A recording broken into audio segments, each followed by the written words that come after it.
Hey guys, it's your boy W here, just bringing you a new video in regards to the up-and-coming game patch to H1Z1 that comes out on January 25th. We're going to go over each talking point, explain how that's going to affect the gameplay, what to expect, and how this is a positive impact for the game and competition of the game. So firstly, a really big update that they're actually doing is they're actually fixing the reloading of some of the weapons. Some weapons, especially I've had this happen to be on the AK-47, where it would go into a reload loop, and it would never actually fully let you reload the gun, and effectively the only way you could stop it is by dropping it, and you just couldn't pick up any AKs moving forward. So it seems that they've actually fixed this bug in the up-and-coming patch, and this should be a really good positive, especially for us who love to use the AK. The next talking point is the end-of-game UI. This is more or less just a kill cam. It finally allows you to see where you died from, and this will definitely help a lot of players get better and kind of look out for those key spots. Now, next point, the car ejection isn't as common where, you get ejected from the car and stuck on a wall or the sort.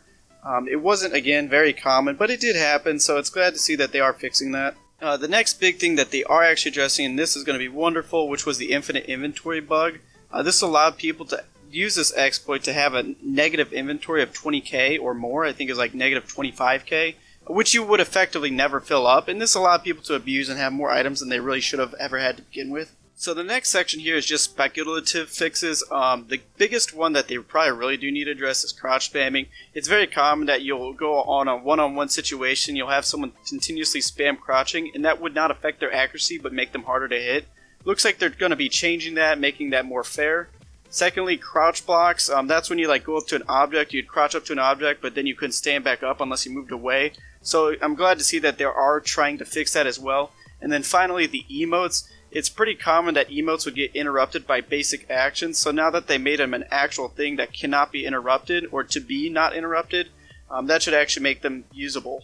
The next 2 points I'm going to go over are actually not very key proponents to this actual patch notes, as they are more just conversation and not so much fixing.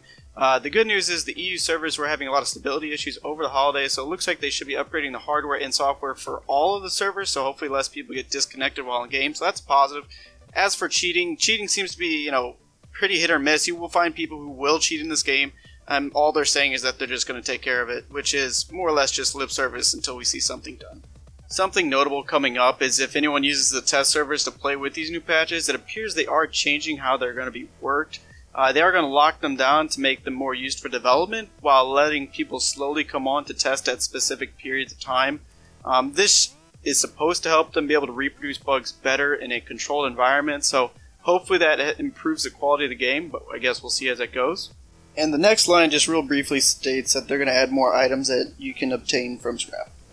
There is something that is important that comes up near the end of the patch notes, and that's actually the fact they're ending the current season and starting a new one. They are actually going to be reworking the whole values of how kills interact with your score on the leaderboard, making them more valuable for people who are more risky, while ultimately people who do stay alive the longest will get the most points. Piggybacking off the prior point, they are going to be adding a kill counter and a kill value elements into the actual game so you can see where you stand in the match. There should also be a leaderboard tier icon associated with your name that will show up in the kill feed. This will allow people to understand what rank you are and where you are at in the leaderboard. The very final section is actually kind of straightforward. It just states that they already know about the vehicle bugs, the recoil bugs, throwables, and the doors. Firstly, the vehicle sometimes will get stuck auto-accelerating and turboing. The next thing is the recoil bug, or that's what they call it. This allows you to shoot faster than your mouse and crosshairs accurately display. So that means if you have bloom on your crosshairs, that might not be accurate to how the gun's actually reacting inside the game. Thirdly, throwables and the mouse sensitivity. If you throw something and then immediately go to aim down the sights in first person mode, it will change your default mouse sensitivity, so that's actually kind of annoying.